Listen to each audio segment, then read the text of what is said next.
4월 17일 수요일 어찌 하나님과 논쟁하겠느냐는 제목으로 욥기 33장 13절에서 33절의 말씀입니다. 사랑의 하나님 감사합니다. 오늘도 말씀 묵상의 시간을 주심에 감사합니다. 이 시간을 통하여서 하나님의 말씀이 들리고 복음이 들리기 원합니다. 구속사의 말씀이 깨달아질 수 있는 은혜를 주시옵소서. 오늘 주시는 이 말씀이 제게 주시는 하나님의 음성으로 들을 수 있도록 성령님 도와주시옵소서.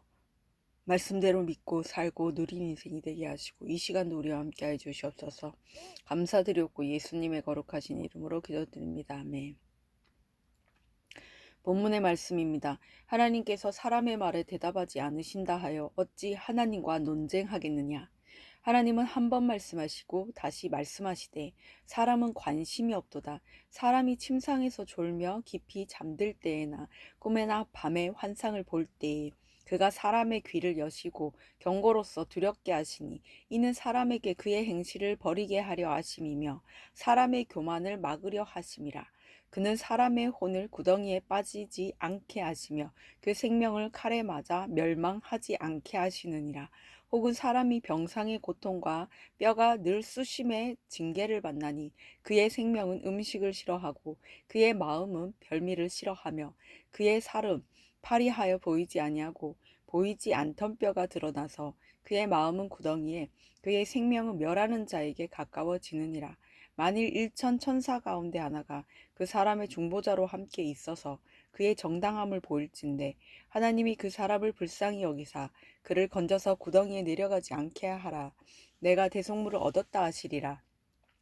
그런즉 그의 살이 청년보다 부드러워지며 젊음을 회복하리라. 그는 하나님께 기도함으로 하나님의 은혜를 베푸사 그로 말미암아 기뻐 외치며 하나님의 얼굴을 보게 하시고 사람에게 그의 공의를 회복시키시느니라. 그가 사람 앞에서 노래하여 이르기를 내가 범죄하여 옳은 것을 그르쳤으나 내게 무익하였구나. 하나님이 내 영혼을 건지사 구덩이에 내려가지 않게 하셨으니 내 생명이 빛을 보겠구나 하리라.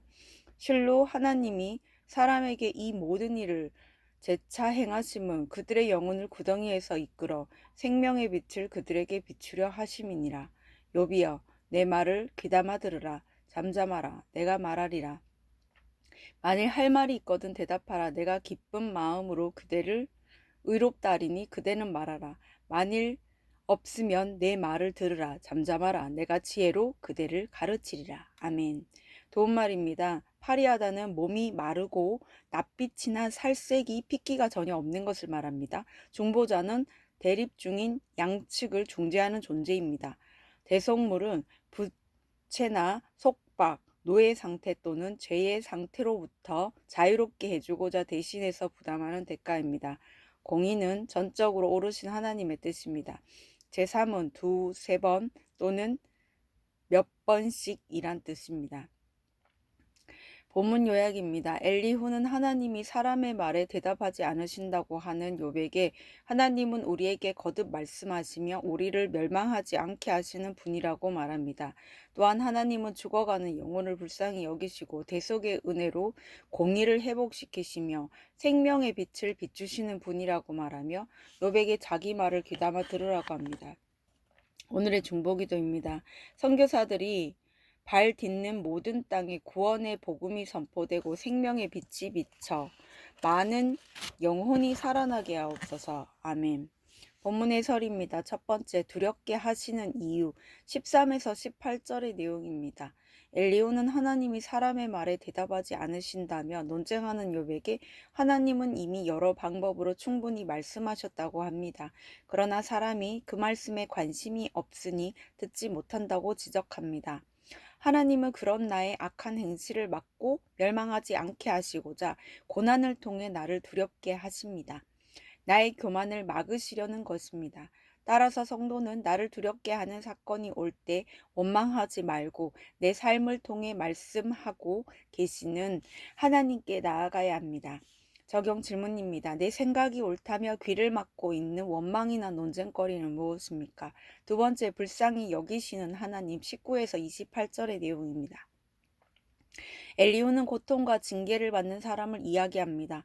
하나님이 이렇게 뼈가 드러나고 구덩이에 빠져 죽음에 이르는 고통을 주시는 이유는 중보자 예수님을 찾게 하시기 위함입니다. 하나님은 우리가 부르짖기 이전부터 중보자를 통해 긍휼과 대속의 은혜를 부어 주십니다. 우리는 나를 불쌍히 여겨 나를 위해 대속물로 드려지신 예수님을 통해 새 생명을 얻은 존재입니다. 그러므로 성도는 말씀으로 내 죄를 고백하며 사람들 앞에서 구원의 노래를 올려드려야 합니다. 적용 질문입니다. 지금 나에게 찾아온 고난이 나를 구원하시려는 하나님의 사랑이라고 인정됩니까? 세 번째, 귀담아 들어야 할 말, 29에서 33절의 내용입니다. 엘리후는 욥에게 하나님이 이 모든 일을 사람들에게 계속 행하시는 이유는 구덩이에 빠져 있는 영혼들에게 생명의 빛을 비추시려는 것이라고 하면서 자기 말을 귀담아 들으라고 합니다. 매일 주시는 말씀의 빛이 내 속에 비치지 않으면 자신이 구덩이에 빠져 있는지도 모른 채 내 생각에 옳은 대로 죄를 짓게 됩니다. 그러므로 죽음의 구덩이에서 빠져나오려면 나의 모든 생각과 말을 멈추고 내 삶의 생명의 빛을 비추는 말씀 묵상으로 인생을 해석해야 합니다. 적용 질문입니다. 죽음의 구덩이와 같이 내가 빠져 있는 죄와 중독은 무엇입니까? 나는 말씀 묵상으로 내 마음에 생명의 빛을 비추고 있습니까? 오늘 기도하기는 나의 기도에 하나님이 대답하지 않으신다며 원망했던 저의 죄를 용서해 주옵소서. 나에게 찾아온 고난이 하나님이 나를 긍휼히 여기시는 은혜이자 구원하시려는 사랑임을 믿고 감사하게 하옵소서. 내 말을 멈추고 말씀을 묵상할 때 저의 삶의 생명의 빛이 비치게 하여 주옵소서. 아멘. 묵상 간증입니다. 내 교만을 막으신 하나님이란 제목으로 백승용님의 말씀 적용글입니다. 빈농의 아들로 태어난 저는 물질을 우상 삼아 밤낮 없이 일만 하며 살았습니다. 그러다 집도 장만하고 사업장도 생기니 자수성가했다는 교만으로 떵떵거리며 세상 문화에 빠져 지냈습니다. 그러던 중 저는 딸이 이단에 빠진 사실을 알게 되어 그곳을 빠져나오게 설득했습니다.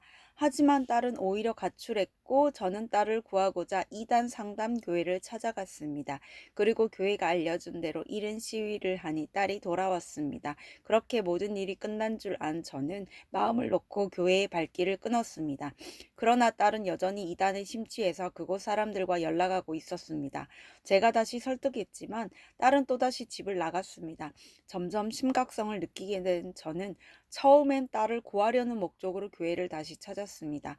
하지만 교회를 찾는 횟수가 늘고 하나님을 조금씩 알아가면서 이것은 만세 전부터 나를 향한 하나님의 구원 계획임을 깨닫게 되었습니다. 그러나 딸은 또 가출하여 순교하겠다는 유서까지 보내왔습니다. 그제야 저는 딸이 초등학생 때 아빠 같이 교회 가요 라고 하는 말을 무심히 흘려들은 일이 떠올랐습니다.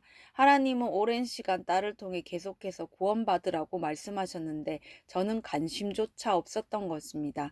이를 계기로 그동안 제가 얼마나 유교적인 가치관으로 아내와 자녀들을 대해왔는지 돌아볼 수 있었습니다. 또한 체면 때문에 사람들의 눈을 의식하며 가족을 꾸짖기만 한 제가 가족에게 큰 상처를 주었다는 것도 알게 되었습니다.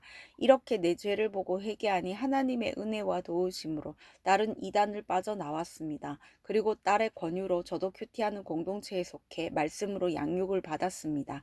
그럼에도 여전히 세상 가치관과 교만이 제 몸속에 깊이 배어 있어 또다시 죄에 걸려 넘어질 때도 있지만 100% 오르신 하나님을 의지할 수 있어서 감사합니다. 이분에 적용하기는 교만이 올라올 때면 딸의 수고로 얻은 값진 구원과 함께 오늘 17절 말씀을 기억하겠습니다. 체면 때문에 남의 눈을 의식하지 않고 내 잘못을 먼저 보고 미안함을 표현하겠습니다. 입니다.